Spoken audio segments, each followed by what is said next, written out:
täytyy kunnolla todistaa ihmisille. Täytyy niin kuin selkeästi kertoa heille evankeliumi. Ei vaan sillä tavalla, että jotenkin me nopeasti heille ikään kuin vähän näytämme mitä väriä me ollaan ja sitten menemme nopeasti nurkan taakse. Vaan että luotamme siihen Pyhän Hengen osuuteen siinä hetkessä ja kerromme ihmisille selkeästi Kristuksesta. Sillä kun Filippus saarnasi siellä Samariassa Kristusta näille ihmisille, niin siellä tapahtui sillä tavalla, että ne ihmiset otti yksimielisesti vastaan tämän sanoman. Ja näkivät myös ne merkit ja tunnusteot, mitä tapahtui, kun Kristusta julistettiin.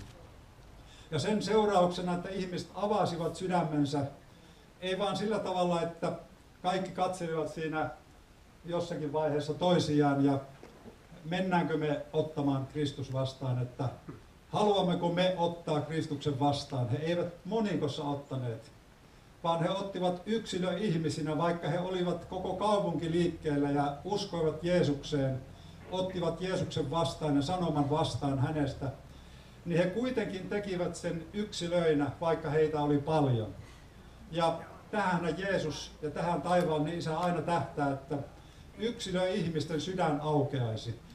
Ja mitä enemmän paikkakunnalla, kylässä, kaupungissa on niitä ihmisiä, jotka avaa sydämen Jeesukselle, sitä suurempi ilo siellä voi syntyä. Tässä sanottiin, että Samariassa syntyi suuri ilo. Pekka sanoi, että tämä on ilosamana ilta. Ja oikeastaan mitään muuta tietä semmoisen ilon kokemiseen ei ole kuin ottaa vastaan evankeliumin ilosanoma. Se on sitä, että saarnataan ihmisille Kristusta ja sydän avautuu ottamaan vastaan Jeesuksen. Ja minusta on ihmeellistä lukea, että minkälainen mies tämä Filippus oli, kun hän toteutti tätä Jeesuksen antamaa käskyä, tehtävää. Kun sitten Herran henki tai enkeli sanoi hänelle, että mene sinne puolipäivään sinne jonnekin autiolle tielle, että siellä on joku mies, joka tarvitsee sinua siellä. Ja tämä Filippus lähti heti. Eli hän niin kuin eli se valmiusvalo päällä koko ajan. Hän oli kykenevä kuulemaan Jumalan Pyhän Hengen puheen omassa elämässään. Ja hän menee sinne. Jotkut ovat sanoneet aina, että hän lähti suuren herätyksen keskeltä autiolle tielle. Itse asiassa näinhän se tietenkin olikin, mutta joka tapauksessa hän totteli ja oli tietty syy siihen, miksi Jumala häntä käski sinne menemään. Kun se meni sinne heti, siellä oli etiopialainen mies, Etiopian kuningattaren Kandaken hoviherra, joka oli matkalla Jerusalemista rukoilemasta oman maansa Etiopiaan. Hän kyllä rukoili, mutta hän ei tuntenut Jeesusta. Ja niin sitten Pyhä Henki jatkaa ohjeitaan tälle Filippukselle ja kehottaa häntä menemään lähelle näitä vaunuja. Ja kun hän siellä on, niin hän kuulee, että siellä se mies lukee sitä Raamattua, Jesajan kirjaa. Ja siellä sitten tämä Filippus kysyi siltä, että ymmärrätkö myös mitä luet? Ja se mitä hän luki oli apostolien tekojen mukaan tämä, niin kuin lammas hänet viedään teuraaksi ja niin kuin karitsa on ääneti keritsijänsä edessä, niin ei hänkään suutansa avaa. Hänen alentumisensa kautta hänen tuomionsa otetaan pois. Kuka kertoo hänen syntyperänsä, sillä hänen elämänsä otetaan pois maan päältä. Tässä on niitä sanoja, mitä löytyy Jesajan 53, joka on aivan niin kuin lukisi tätä päivää oikein kirkasta evankeliumia Jeesuksesta. Ja niin tämä Filippus sitten kysyy tältä hoviherralta, taikka hoviherra, tai ensin kyllä näin päin, että Filippus kysyy että ymmärrätkö myös mitä luet, ja sitten tämä mies sanoo, että no kuinka voisi ymmärtää, kun ei ole ketään, kuka mulle tämän selittäisi. Niin taas kiinnitä huomiota jakeeseen 35.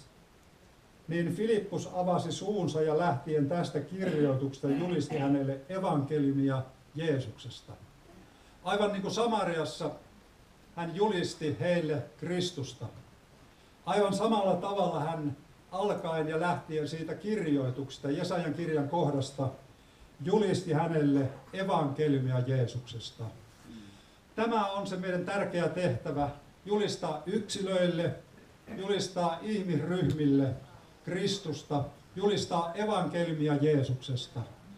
Mä oon oikein uudestaan löytänyt tämän Raamatusta viime aikoina, miten tärkeää on julistaa ihmisille Kristusta, julistaa heille Jeesusta, evankeliumia Jeesuksesta. Ja niin siellä sitten tapahtuu, kun he menee eteenpäin, niin siellä jo mies sanoi, että tässä on vettä, mikä estää kastamasta minua. Ja siellä sitten vaunut käsketään pysäyttää ja hoviherra ja Filippus astuivat veteen ja sitten hoviherra hänet kastaa. Mutta siinä edellä on myös tämä miehen uskon tunnustus, kun siellä kuuluu näin, tämä jae 37, että Filippus sanoi, jos sinä uskot koko sydämestäsi, se tapahtukoon. Hän vastasi, minä uskon, että Jeesus Kristus on Jumalan poika. Olen ajatellut sitä, että mitä se merkitsi, kun Filippus saarnasi Kristusta. Ja mitä se merkitsi, kun hän siitä kirjoituksesta alkaen julisti tälle miehelle evankeliumia Jeesuksesta. Ja mä ajattelin, että hän kyllä kertoi tarkkaan sen asian, miksi me ihmiset tarvitsemme pelastusta. Varmasti se musta tausta, eli tämä syntikysymys, tuli siellä vaunuissa ja tuli myös Samarian kaupungissa selkeästi esille. Varmasti hän kertoi myös sen, ajattelisin tällä tavalla, että kuinka Jumala antoi oman poikansa syntymään, sikiämään pyhästä hengestä, syntymään neitsyt Mariasta, elämään ihmisenä täällä, mitä Jeesus teki täällä, kuinka hän antoi syntejä anteeksi, kuinka hän paransi sairaita, teki ihmeellisiä asioita ja kuinka hänet elämänsä lopulla naulittiin ristille juuri siksi, että se etiopialainen mies oli syntinen, että ne samarialaiset olivat syntisiä ja synnin tähden joutuneet eroon Jumalasta ja että Jeesus naulittiin ristille siksi, että hän sovitti meidän syntimme Jumala edessä ja että yhteys Jumalaan syntisellä ihmisellä löytyy vain tämän Jeesuksen kautta. Ja jos me Raamatusta etsimme evankeliumin lyhyintä määritelmää, niin se löytyy täältä ensimmäisestä kirjasta korintolaisille luvusta 15 ja jakeet 3 ja 4. Paavali kirjoittaa korintolaisille näin. Sillä minä annoin teille ennen kaikkea tiedoksi sen, minkä itse olin saanut, että Kristus on kuollut meidän syntiemme tähden kirjoitusten mukaan, ja että hänet haudattiin, ja että hän nousi kuolleista 3. päivänä kirjoitusten mukaan. Ennen kaikkea tämä on se sanoma, minkä Paavali julisti Korintossa, ja mä uskon, että kun tämä Filippus saarnasi Kristusta, tämän sanoman hän erityisesti toi siellä esille. Jumala siunatkoon meitä kaikkia tässä evankeliumin työssä ja Jeesuksen viimeisen käskyn täyttämisessä. Ja mä uskon, että jokainen ihminen, joka haluaa sydämestään olla tässä mukana, hän sydämestään haluaa myös sitä voimaa, mikä Pyhän Hengen kautta meille annetaan. Ja se on meille luvattu. Siellä, missä me eletään, ei ainoastaan toivoteta ihmisille hyvää päivää, vaan puhutaan heille myös Jeesuksesta. Amen.